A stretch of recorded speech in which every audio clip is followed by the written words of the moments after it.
Bon, je pense que la nomination de Souleymane Diallo au poste de directeur technique national du football doit être perçue comme un tournant stratégique pour le football sénégalais. Il succède à Maya Silmar qui a occupé ce poste pendant plus de 14 ans. Souleymane Diallo est un professeur qui incarne quand même une expertise académique et une expérience pratique. Il a été admis au grade de maître de conférence et titulaire en 2025. Après avoir soutenu une thèse de doctorat. Donc, c'est un coach très expérimenté, un ancien entraîneur de l'équipe nationale locale, du Jaraaf, de Dakar, de Teungueth FC et de Guédiawaye FC. Bien qu'il s'agisse d'un changement à la tête de cette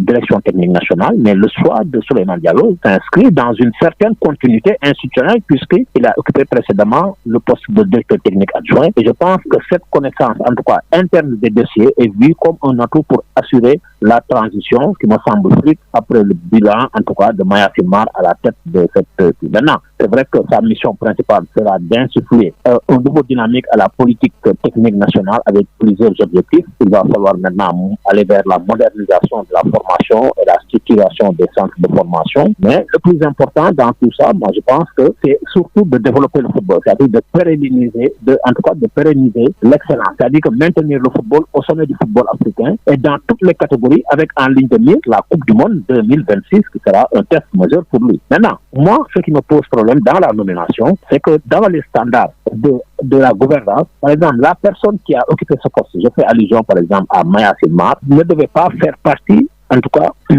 des gens choisis pour faire la shortlist ou bien pour auditionner les athlètes. Parce que Moussa Ndiaye, tout comme Maya Silmar, ont été dans la direction technique nationale. Donc, ce sont des sortants. Et surtout quand on parle de gouvernance, en tout cas, dans le dépouillement, en tout cas, de l'appel de candidature relatif au poste de directeur technique, par exemple, le sortant ne doit pas faire partie, en tout cas, des chargés d'examiner les candidatures. Moi, je me fonde sur une expérience nationale et internationale. Parce que tout simplement aussi, la logique voudrait que l'indépendance de la décision et la crédibilité même de la procédure soit garantie, même à l'absence de toute intention particulière. Parce que la présence du sortant dans l'instance de sélection peut susciter des interrogations au regard du principe bien connu qui veut que l'on évite d'être directement ou indirectement juge et partie. Donc, il est bien entendu possible que l'information ne reflète pas l'ensemble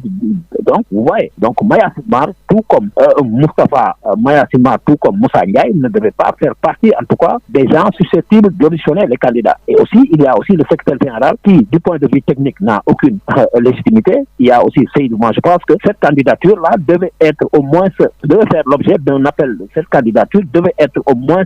devait être déposée auprès d'un cabinet indépendant. Il y a un problème d'indépendance et d'éthique. Donc ça aussi, ça pose problème.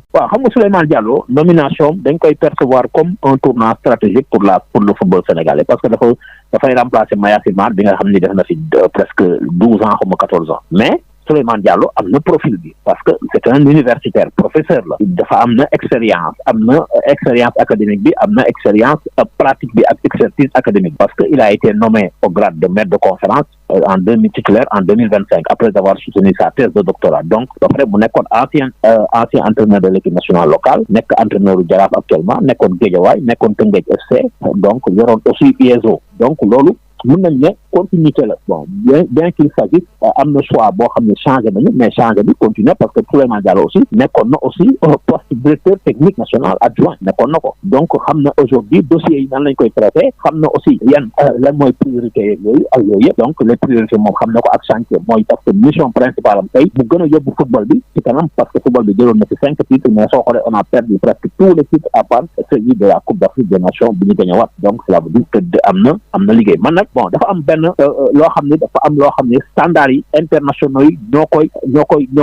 koy kii man damay fondé wu sama expérience sur le plan national ak international c'est-à-dire que su fekkee ni par exemple dañu ne dafa am benn short list boo xam ne dafa am appel d'offre boobu ki nga xam ne moom moo ci génn muy directeur technique national muy Maya Silmar muy même Moussa Ndiaye bi nekk à la direction technique waruñu ci bokk parce que lu tax waruñu ci bokk dañu war a nekk en dehors du processus en tout cas décisionnel dañ ci war a donc logique bi moo doon ñu garantir d'abord l'indépendance et la crédibilité de la procédure nan la ñuy garantir indépendance ak crédibilité de la procédure ñu xool benn cabinet boo xam ne indépendant la cabinet boobu ñu jox ko pratiquement la shortlist wala ñu jox ko tous ceux qui ont déposé la candidature mu xool shortlist mu xool d'abord les meilleurs profils au-delà des meilleurs profils mu xool aussi auditionné ñëpp ku nekk ak sa projet parce que yooyu dafay tax aussi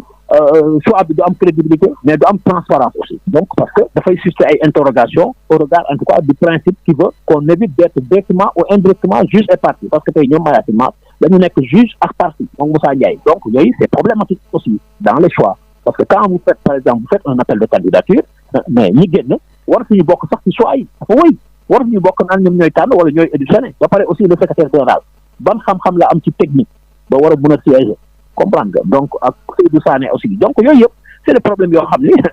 nit ñi waroon nañ def par exemple émettre ay réserves mais ça n'arrive à rien au mérite comprendre nga ak xam-xamu Souleymane Diallo donc moi je pense que il faudrait que fédération aussi su fekkee dañuy woote bonne gouvernance dañuy woote transparence il faut ñuy dem dans ces processus là nga xam ni soo dénkee dara nit da ngay dem ci benn cabinet boo xam ne am na expertise sur loolu mu dépouiller xool ne la kii moo ci gën profil mais yow nekkoon directeur technique national pendant 14 ans bëgg tey nga ñëw ñu comprendre c'est parce que nit ñi seen xel dafay ñaaw parce que ñu naan Mayacine Mar Souleymane Diallo moo ko remplacé INSEP ñu bëri mën nañ ne parce que y a des gens qui disent que une nomination et des interrogations mais cela n'enlève en rien le mérite de Souleymane Diallo mais nit aussi su fekkee da nga bëgg transparence bëgg lu wér bëgg lu dëgg da ngay xool nan ngay xoolee yow war nga ñi nga xam ne bokkoon nañu dañ leen war a génne en dehors du processus décisionnel